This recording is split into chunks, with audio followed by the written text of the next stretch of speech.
Hello, welcome to another lesson in AP Comparative Government. Today we're going to be covering democratic regimes.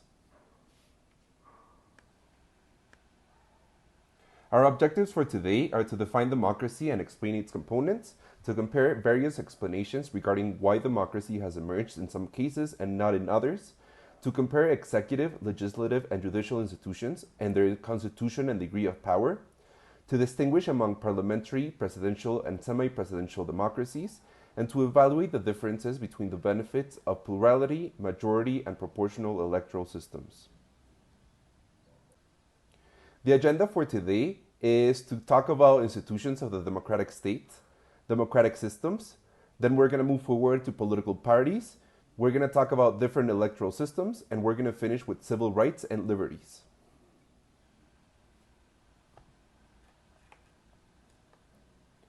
Democracy comes from the Greek words demos, meaning the common people.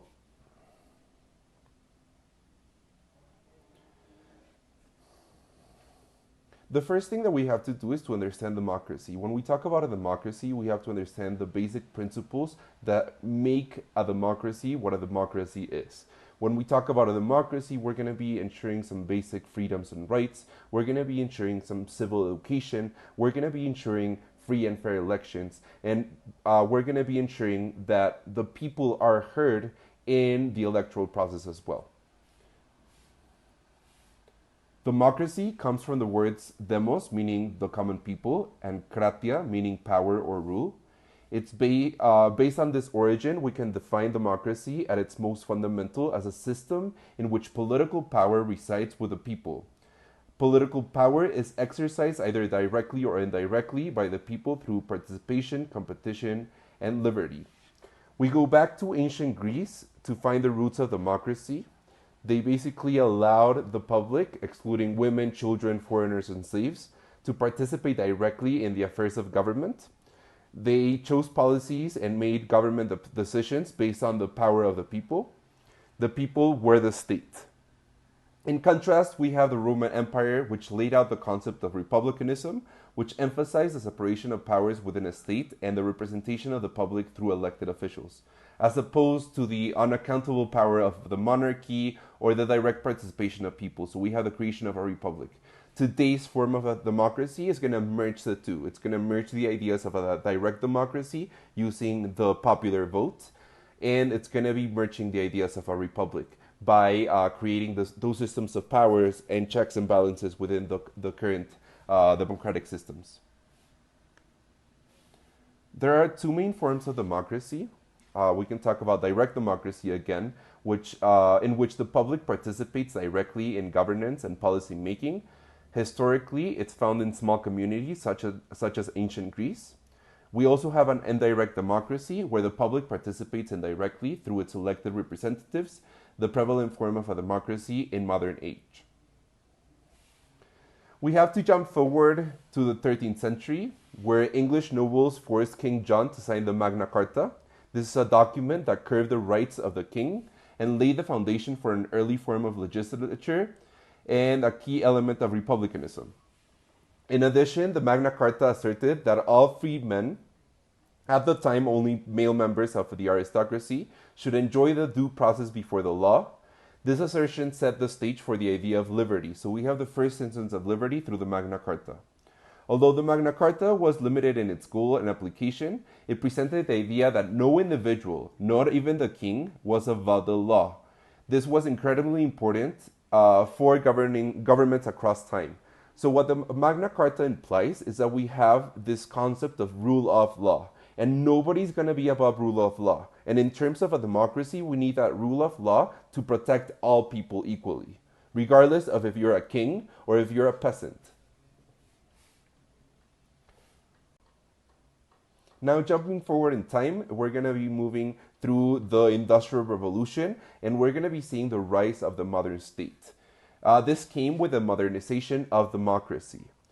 Modernization is associated with better education, a weakening of older traditional institutions that stress authority and hierarchy. We have greater gender equality and the rise of a middle class. To sum up, we're going to be using modernization theory like we talked about in the first presentation. Uh, Modernization theory suggests that as societies become better educated and more economically sophisticated, they need and desire greater control over the state to achieve and defend their interests. Central to modernization theory is the idea that a middle class is essential for democratization.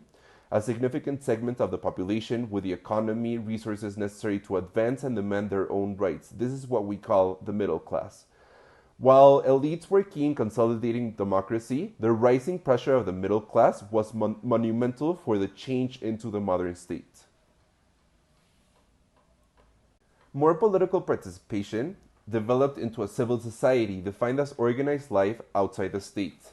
Civil society is a fabric of organizations. It doesn't necessarily have to be political, but they're created by people to help define their own interests, whatever they may be. So we might have environmental organizations, or churches, or sports teams, or fraternal organizations, anything of the like.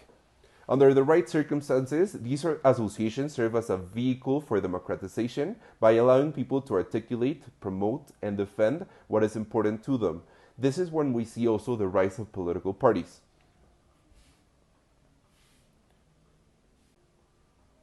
Modernization resulting from foreign investment, globalization, and trade also push democratization forward.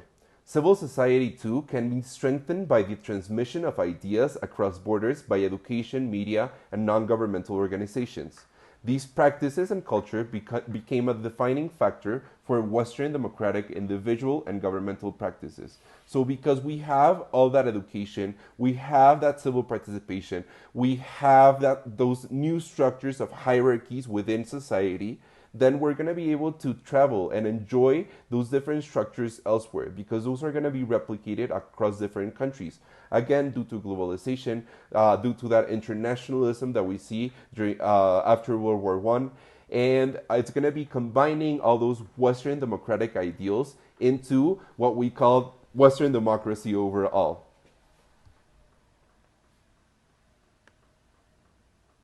We're going to move forward with talking about institutions of the democratic state. These are basically the branches of a government. We're going to have the executive branch, the constitutional court, or the judicial branch, and the legislative branch.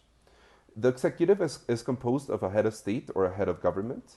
It can be parliamentary, presidential, or semi-presidential. We're going to go over each one later on. In terms of the constitutional court or the judicial branch, it's going to determine the constitutionality of laws and acts that are passed by government, and it's going to establish judicial review. And we're going to cover that concept in a little bit. Finally, in terms of the legislative branch, we're going to have lawmaking, the creation of laws, and it's either going to be unicameral or bicameral. Again, we're going to be seeing that in terms of the 6 states that we're going to be talking about.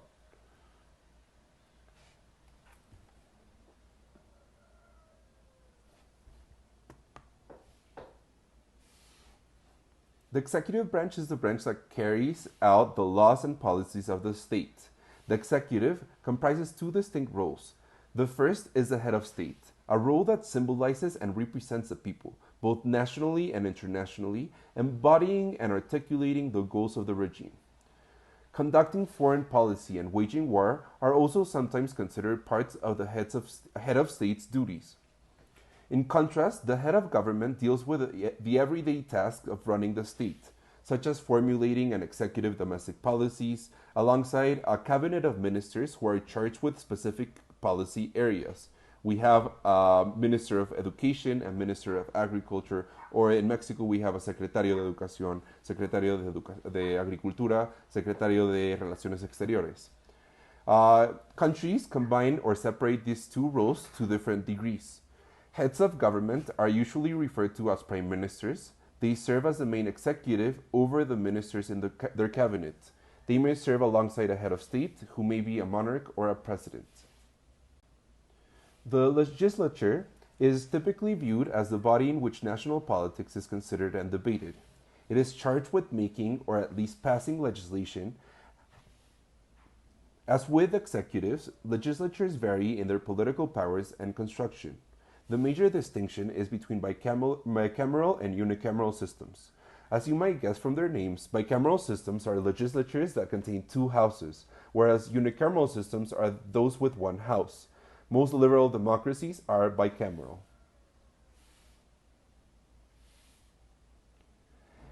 In liberal democracies, however, constitutional power is central to maintaining what we refer to as the rule of law, the sovereignty of law over the people and elected officials. For this reason, judicial institutions are essential. Most, but not all, liberal democracies have some form of constitutional court ensuring that legislation is compatible with the institution.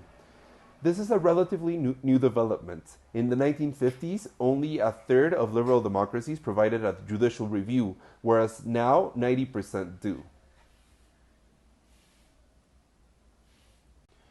Judicial review can take different forms, most specifically concrete or abstract. In concrete review, courts can consider the constitutionality of legislation only when a specific court case triggers this question. For example, in the case of a separate appellate or a constitutional court, a case before a court of appeal may be forwarded to the constitutional court if the court of appeal believes there is a constitutional issue at stake. When we have Brown versus Board of Education, this becomes a state issue that is transferred over to an appellate court and later to the Supreme Court because they're now following the separate but equal clauses that had been established before by judicial review. And so when we talk about education in the United States in the 1950s, there are no equal facilities for African Americans as they are for white Americans. And so Brown versus Board of Education establishes judicial review, and basically this proves the positioning of the state in legislating against the quality of education. And so that's why Brown versus Board of Education is key to understand the way that a concrete review happens. In abstract review, a constitutional court may rule on legislation without a specific court case. Such rulings are typically initiated upon request by one or more elected officials, such as members of the national or local legislatures. Courts can also differ in the timing of the review. The case, for example, for the legalization of gay marriage in the United States in 2015 speaks to this abstract review.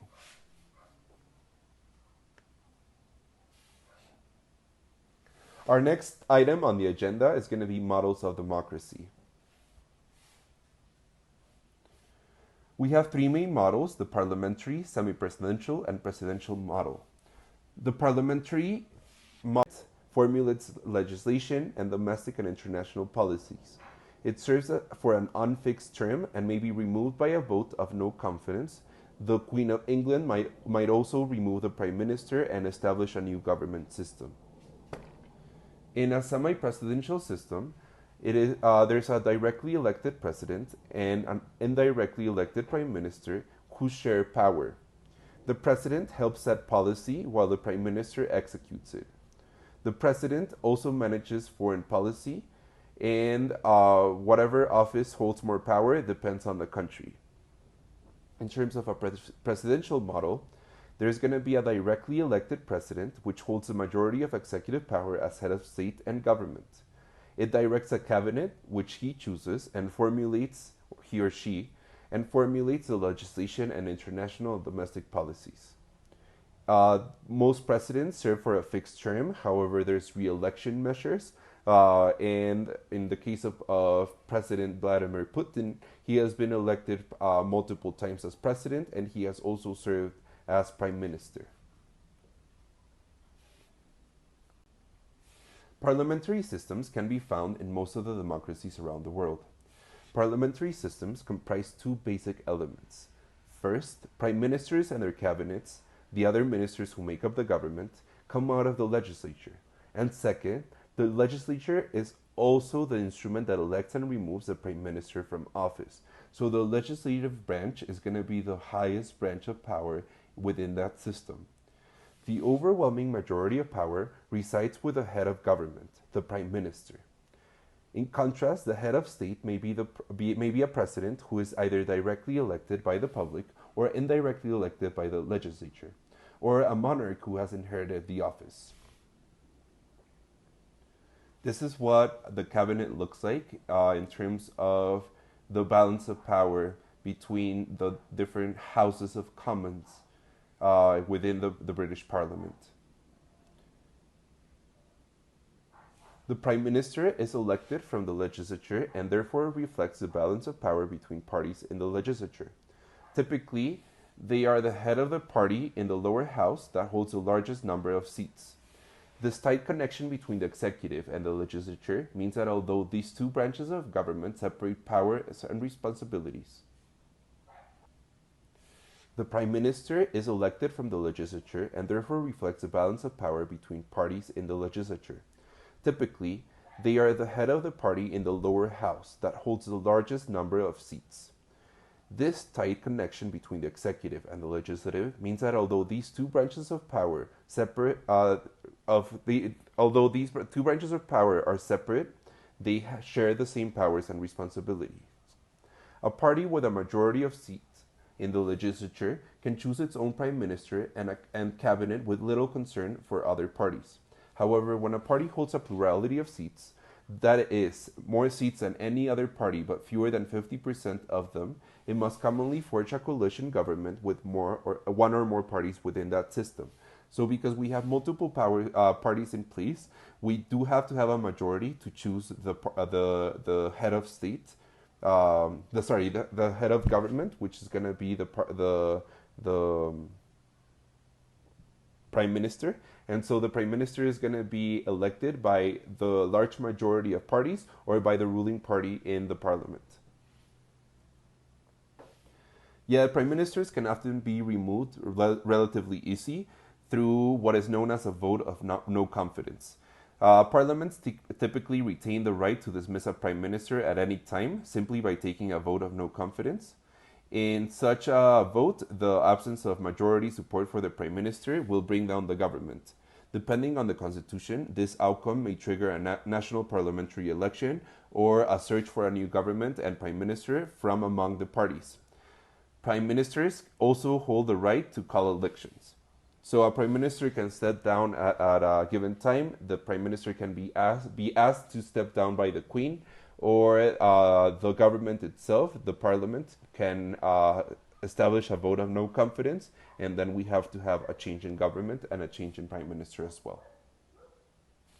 In parliamentary systems, the idea of checks and balances is subordinated to a concentration of power that guarantees greater political autonomy.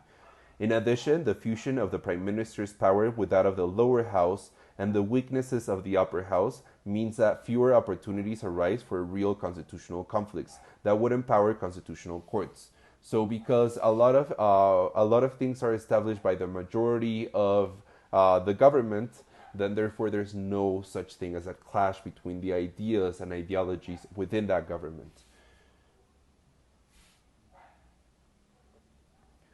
So a quick evaluation of the parliamentary system.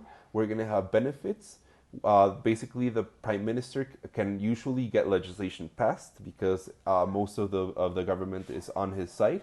The prime minister may also be more easily removed by the legislature through a vote of no confidence. And some drawbacks are going to be that the public does not directly select the prime minister and may feel that it has less control over the executive and the passing of legislation because everything is concentrated within that parliament.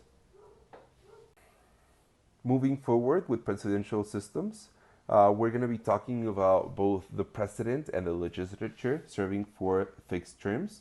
Those are typically between 4 and 7 years. However, in Mexico, for example, President Andrés Manuel López Obrador only serves for 6 years.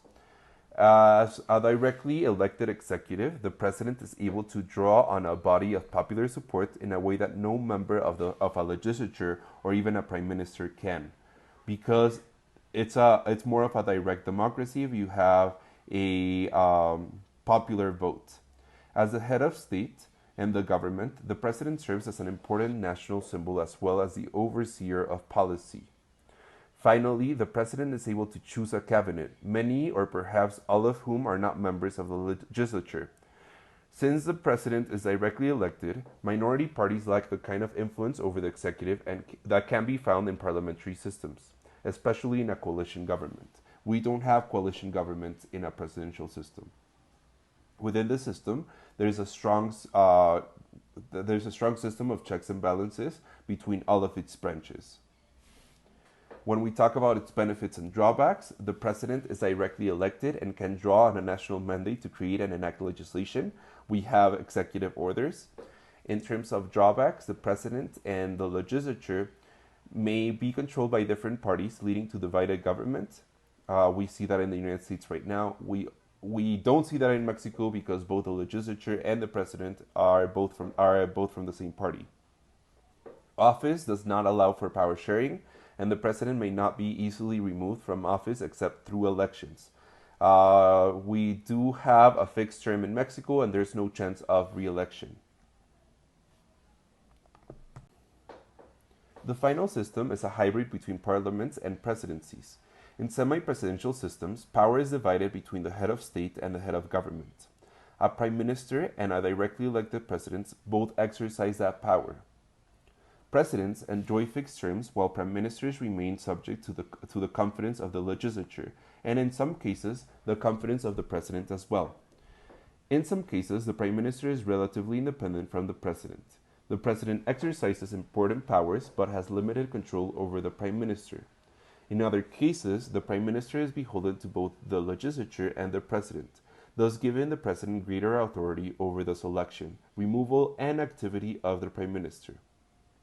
Semi-presidential systems tend to reflect the old distinction between reign and rule that existed under monarchies. Presidents will often set for policy, but expect the prime minister to translate those policy ideas into legislation and ensure that those ideas are passed. Presidents will also take the lead in foreign policy and serve as commander-in-chief of the army, representing the country in international relations. In terms of the benefits and drawback of a semi-presidential system, the benefits are going to be that you have a directly elected president and an indirectly elected prime minister, which share power and responsibilities. So you have two figures that share power and are going to be checking each other. You have the creation of both a public mandate, which is a presidency, and an indirectly elected office that may be supported by the coalition of parties, which is a prime minister again. And the drawbacks, there might be conflict between the prime minister and the president over powers and responsibilities, and there might be also a sense of puppetry between one and the other. So obviously, when we form a government, we have those members creating civil societies, and those members are going to be creating specific ideologies, and so they're going to be proposing them as political parties. These parties are important organizations that bring together diverse groups of people and ideas under the umbrella of an ideological mandate. These organizations serve two functions. By bringing different people and ideas together, they help to establish the means by which the majority can rule. Without parties, the political process would be too fragmented. This heterogeneity helps limit a tyranny of the majority, which basically allows us to have a more complex and diverse political environment. Parties in liberal democracies are thus homogeneous enough to create majority rule, but too weak to facilitate a tyranny of the majority, so long as open and regular elections create the opportunity to turn the ruling party out of power. Political parties also create the means for the electorate and fellow political elites to hold politicians accountable. Voters are able to evaluate politicians on the basis of their fulfillment of a party's policy platform. Usually, when a person does not match that political party anymore, they are expelled from the party, or they simply move to another party, or they even create a new party, as Andrés Manuel López Obrador did in Mexico. One factor that accounts for the diversity in party politics, however, is the diversity in electoral systems. All democracies divide their populations geographically into a number of electoral districts or constituencies, each a geographic area that an elected official represents. So again, key concept here, it's going to be an electoral district or a constituency. These constituencies are allocated a certain number of legislative seats. The total number of constituencies varies widely from country to country. In Nigeria, for example, we have 360 constituencies elect members of country's lower house. How governments draw electoral boundaries can have a huge impact on who gets elected, and these boundaries are often a source of greater contention in new and all democracies. So again, when we talk about political systems, we're going to be seeing some key major ones. In Mexico, for example, PAN, PRI, PRD. Now we also have Morena. In the UK, the Labour Party, the Green Party, the UKIP, the Liberal Democrats, and the Party of Wales. In the United States, we have the Democrats and the Republicans. Our next item on the agenda are electoral systems. One of the most basic ways in which the public participates in politics is through voting and elections. Essentially, three broad forms of electoral systems are being used in liberal democracies today. The first is made up of plurality and majority systems, often called single-member systems, CMD systems. And the second is proportional representation, PR systems.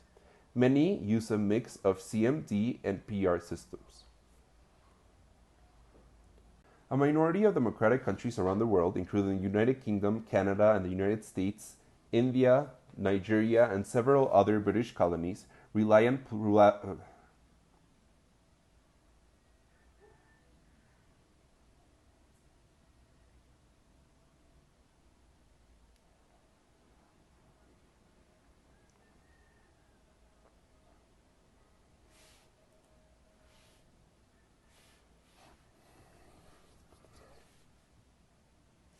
One of the most basic ways in which the public participates in politics is through the voting and elections. Essentially, three broad forms of electoral systems are being used in liberal democracies today. The first is made up of one of the basic ways in which the public participates in politics is through voting and elections. Essentially, three broad forms of electoral systems are being used in liberal democracies today. The first is made up of plurality and majority systems, often called single-member district systems, SMD. And the second is proportional representation, PR. Many use a mix of the two. A minority of democratic countries around the world, including the United Kingdom, Canada, the United States, India, Nigeria, and several other former British colonies, rely on plurality-based SMD systems, also called first-past-the-post systems. In the systems, as in all SMD systems, constituencies are single-member districts, which means that each constituency has only one representative. In plurality-based SMDs, the candidate who receives the most votes, whether a majority or plurality, wins the seats. The votes cast for other candidates are effectively wasted. That is, if a candidate from whom a vote is cast does not win, his or her votes do not count towards any other candidate electoral bid. This is a winner-takes-all approach. So again, let's just go over SMD systems. The candidates run for a specific seat in a specific geographic district. Okay, so we're going to be splitting up the country into those districts, and candidates are going to be running for a single seat. The candidate with the most votes wins. It usually results in a two-party system, and it silences minority voters. Okay, just not a lot of countries use this type of systems. The second type of system is going to be the PR system.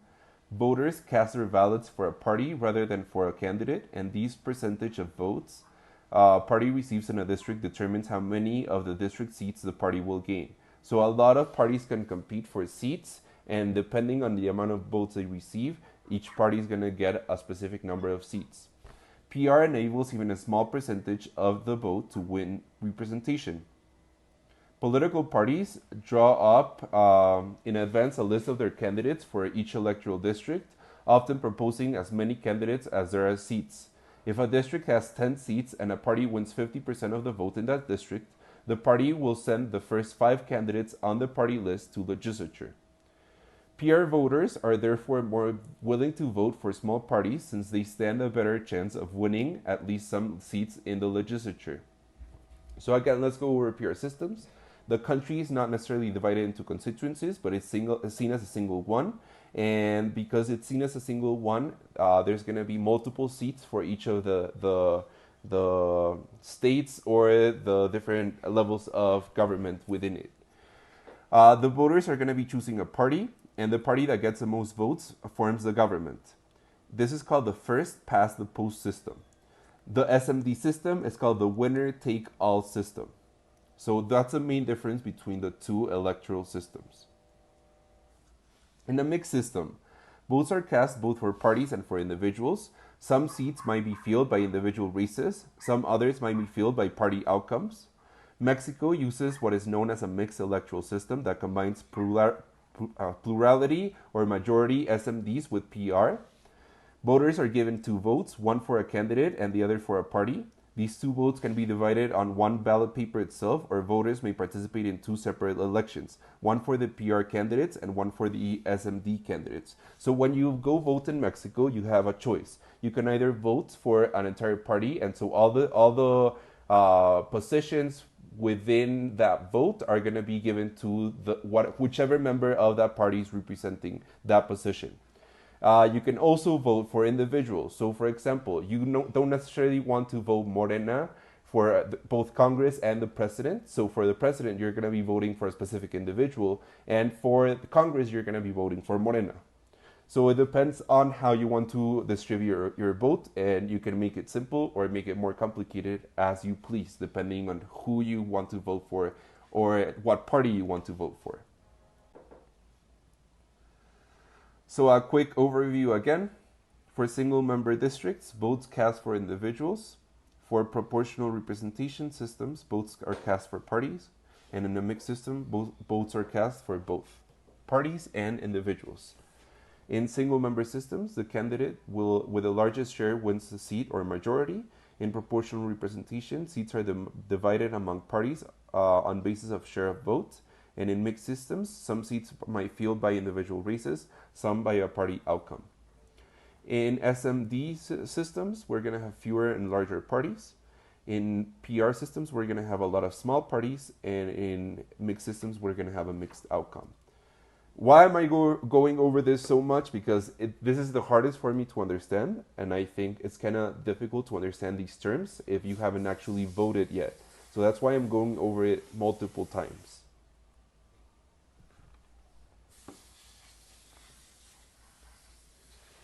Voters may also participate in political decision-making through referenda and initiatives. Although voting is typically used to choose parties or candidates for office, many countries over the public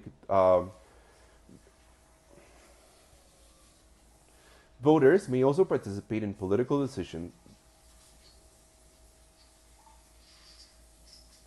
Voters may also participate in political decision-making through referenda and initiatives.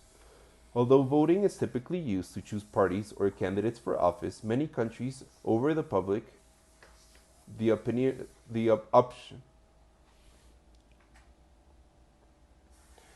Voters may also participate in political decision-making through referenda and initiatives. Although voting is typically used to choose parties or candidates for office, many countries offer the public the option of voting directly on particular policy issues. Right now, for example, New Zealand is holding a referendum for both euthanasia and the legalization of marijuana. Referenda allow the public to make direct decisions about any single type of policy. A clear example is the Scottish referendum to separate Great Britain.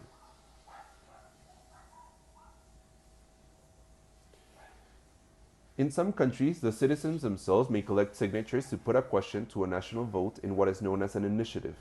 Such direct participation can help legitimize the democratic process, but some are concerned that national votes place too much power in the hands of an uninformed public, thus weakening representative democracy. So again, if you have a person that is just collecting signatures for a specific legislature and they convince you to do so, even if you don't really know what that implies, then we're going to have an issue with the actual initiative. Finally, we're going to have civil rights. Civil rights is the last component of a liberal democracy, which is liberty itself. Civil rights typically refers to the promotion of equality, whereas civil liberties refers to the promotion of freedom, though the two overlap. So again, let me go over that. Civil rights refers to the promotion of equality, whereas civil liberties refers to the promotion of freedom. Civil rights and liberties include free speech and movement, the right to religious belief, the right to public assembly and organization, equal treatment under the law, the prevention of inhumane punishment, the right to a fair trial, the right to privacy, and the right of people to choose their own government. Rights and liberties depend on the rule of law, on legal institutions that all rulers and ruled are subject to and that uphold the law supporting liberty. Again, we emphasize two basic kind of rights. Individual rights are considered the primary vehicle of democratic rights, and their rights are defended from intrusion by the state and other individuals. The other kind are democratic rights, and they are seen as institutions created and defended by the state. Thus, some democratic constitutions, particularly those of social democratic regimes, speak at length about social and economic institutions as rights, such as universal education, healthcare, and retirement benefits. So sometimes we have a lot of democratic institutions that are going to be helping us survive within the state. The state is going to be providing those democratic institutions, and so they're called democratic rights. In Mexico, for example, we have universal healthcare. Well, it's not the best, but we still have it as a basic right. We also have a basic right being education. We have free and non-religious secular education for our entire lives, even for higher level. And so that's going to be a democratic right as well. In terms of individual rights, we have the right to life. We have the right to own property. And so those are going to be individual rights that the state can rarely interfere under. So again, thank you so much to Patrick O'Neill for providing this fantastic book, Essentials of Comparative Politics, and we hereby recognize the authors of all media content in the presentation. Thank you for listening.